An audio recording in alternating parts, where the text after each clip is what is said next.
Hello friends, कैसे हैं आप सभी। हिंदी स्टोरी संग्रह में आप सभी का स्वागत है।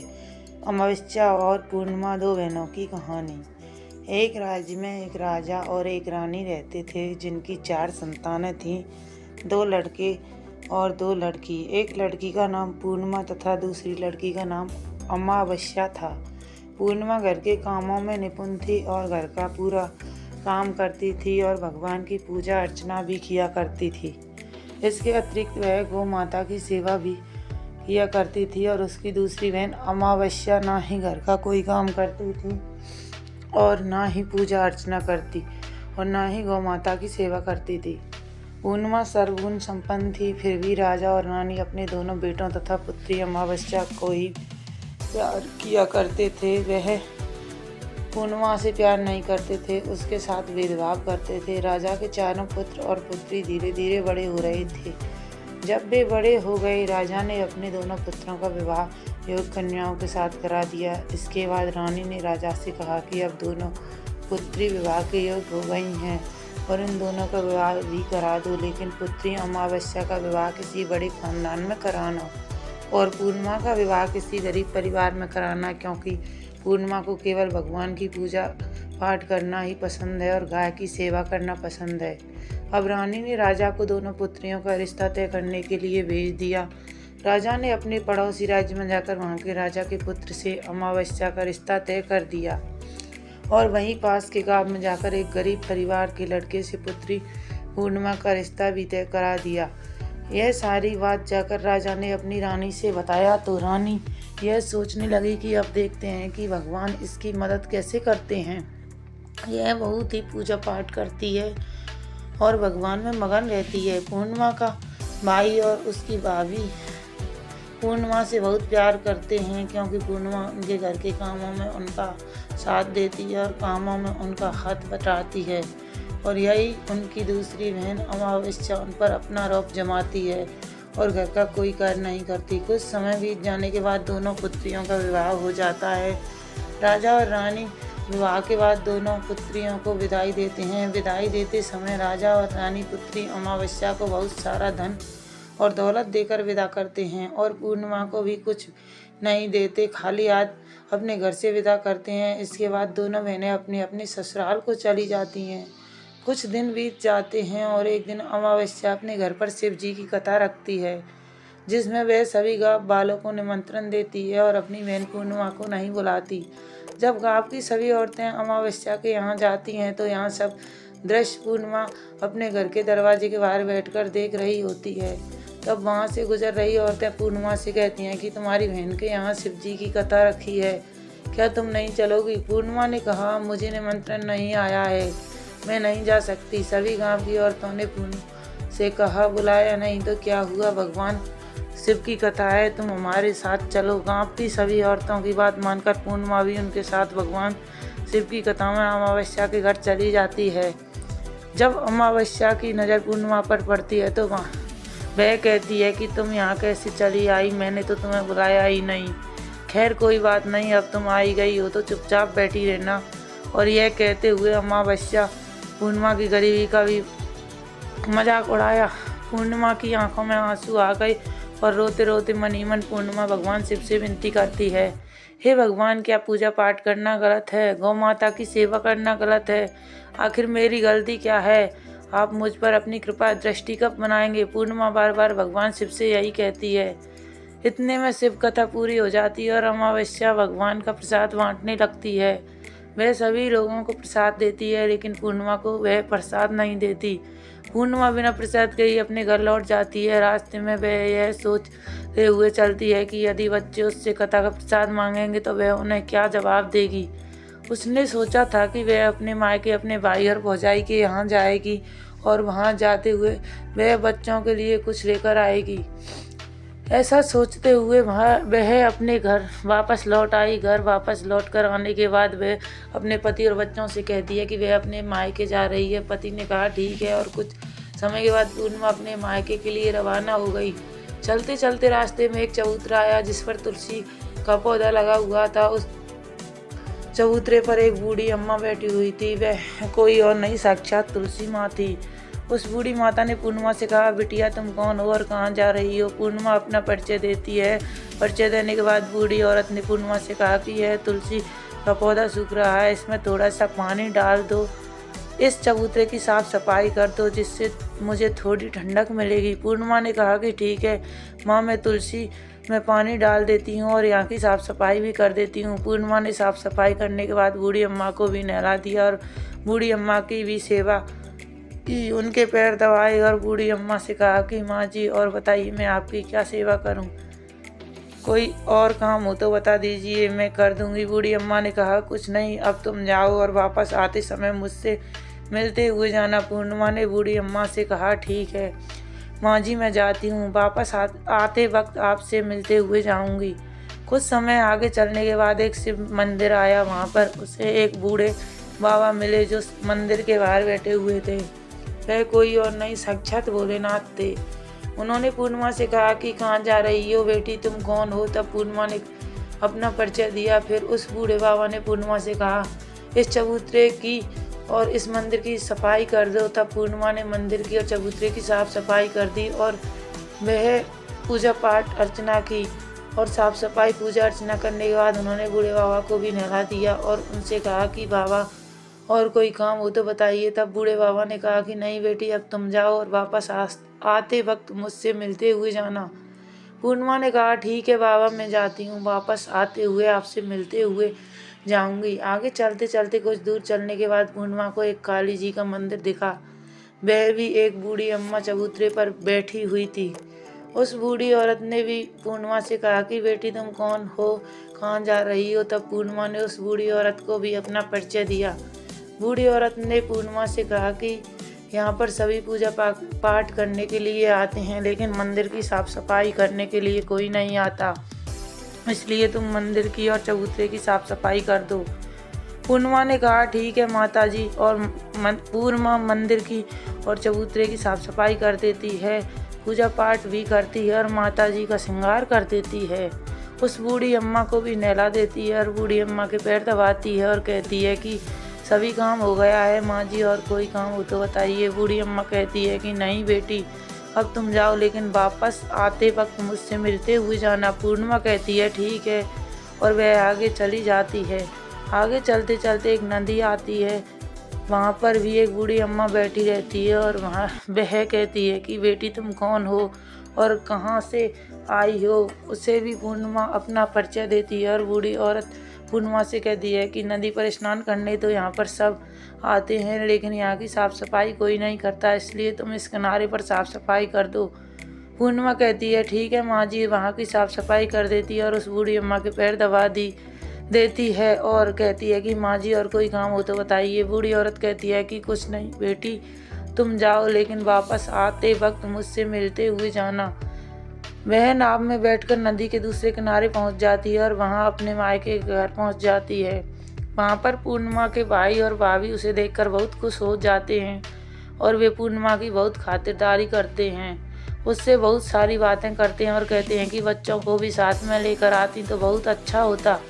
अब कुछ समय के बाद पूर्णिमा ने वापस अपने ससुराल जाने को कहा तो उसकी भाभी ने उसके लिए एक साड़ी दी और थैलों में बच्चों के लिए कपड़े और खाने पीने की कुछ चीज़ें रख दी और कहा कि तुम बहुत दिनों के बाद आती हो। और पूर्णिमा की भाभी ने यह थैला पूर्णिमा के हाथ में दे दिया और कहा कि जाओ और जल्दी वापस आना। इसके बाद पूर्णिमा वहाँ से अपने ससुराल के लिए रवाना हो गई और उसी नदी के किनारे पहुंची और नाव में बैठकर दूसरे किनारे पर उतर गई। वहां पर उतरने के बाद उसे वही बूढ़ी अम्मा मिली जो साक्षात गंगा मैया थी।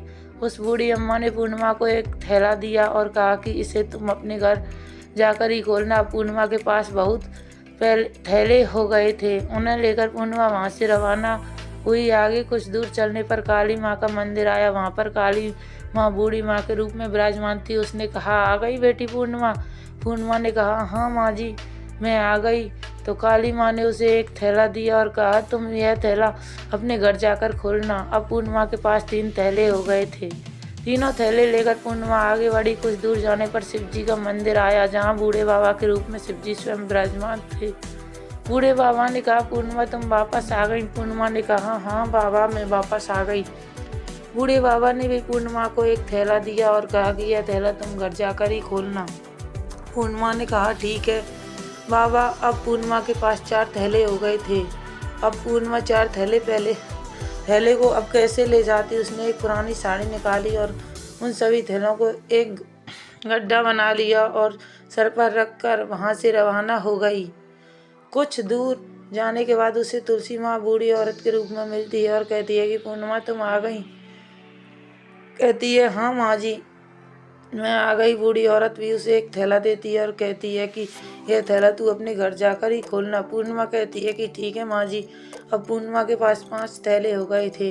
पूर्णिमा वहाँ से रवाना हुई तो वापस अपने घर पहुँच गई। पूर्णिमा ने बच्चे को नीचे रखा और सबसे पहले अपने मायके के थैले खोल कर देखने लगी। उसमें बच्चों के लिए अच्छे अच्छे कपड़े और खाने पीने की चीज़ें थी और उसने कुछ गहने भी थे। पूर्णिमा ने कपड़े अपने बच्चों को दे दिए और खाने पीने की चीज़ें भी बच्चों को दे दी। बच्चे यह सब पाकर बहुत खुश हुए। अब पूर्णिमा ने दूसरा थैला खोला जो उसे गंगा मैया ने दिया था। उसमें ढेर सारे हीरे जवाहरात सोना चांदी आदि था। इसके बाद अब पूर्णिमा ने तीसरा थैला खोला जो उसे काली माँ ने दिया था।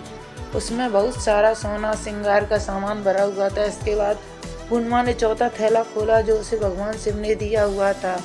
उसमें बहुत सारा धन संपत्ति भरा हुआ था और बहुत सारी खुशियाँ भरी हुई थी। इसके बाद वह पूर्णिमा ने 5वां थैला खोला जो उसे तुलसी माँ ने दिया था। उसमें चावल दाल और 7 प्रकार की खाने की चीज़ें से भरा हुआ था। अब पूर्णिमा के घर में किसी भी चीज़ की कमी नहीं थी। उसका घर धन धान्य से भरा हुआ था और परिपूर्ण था। पूर्णिमा और उसका परिवार सुख में जीवन व्यतीत करने लगा। पूर्णिमा के मन में विचार आया कि क्यों न शिव जी की कथा कराई जाए और शिव जी की कथा में एक कार्यक्रम रखा। पूर्णिमा ने गांव के सभी लोगों को निमंत्रण दिया और घर घर जाकर सभी लोगों को बुलाया। पूर्णिमा अपनी बहन अमावस्या के घर भी गई और अमावस्या को भी शिव जी की कथा के लिए उसने अपने घर पर बुलाया। जब अमावस्या पूर्णिमा के घर शिव जी की कथा में आई तो उसने देखा कि पूर्णिमा के घर में किसी भी चीज़ की कोई कमी नहीं है। इतना सारा धन दौलत देखकर अमावस्या आश्चर्यचकित हो गई। उसने पूर्णिमा से कहा कि तुम्हारे घर में इतनी धन और दौलत कहाँ से आई।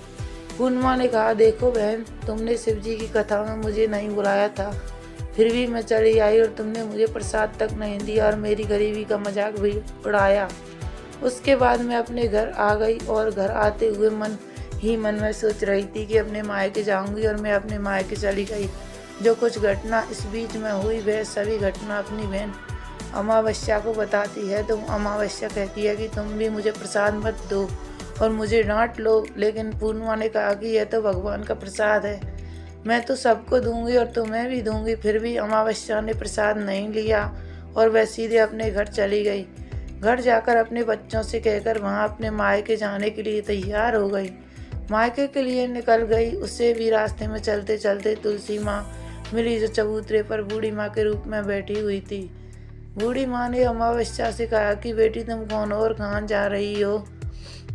अमावस्या ने अपना परिचय दिया। बूढ़ी माँ ने कहा बेटी यह तुलसी का पौधा सूख रहा है, इसमें थोड़ा सा पानी डाल दो और इस चबूतरे की साफ सफाई कर दो।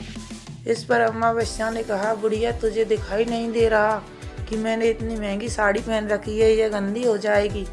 ऐसा कहकर वह वहाँ से आगे चली गई। आगे जाने पर उसे भगवान शिव जी मिले जिसे भी उसने ऐसा ही कहकर उसके बाद आगे जाने पर उसे काली माँ मिली जिससे भी उसने यही सारी बातें कही। आगे जाने पर उसे गंगा मैया मिली जिसे भी उसने यही सब कहा और आगे चली गई।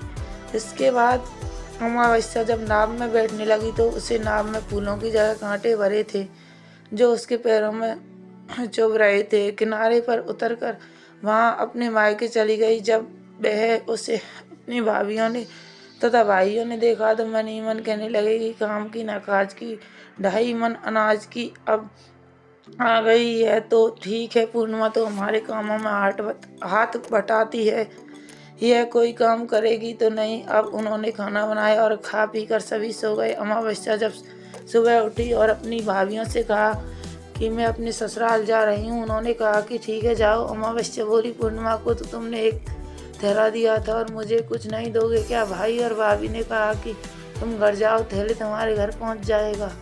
फिर अमावस्या वहाँ से निकल गई और नदी के किनारे पर पहुँची। वहाँ गंगा मैया बूढ़ी औरत का रूप धारण करके बैठी हुई थी।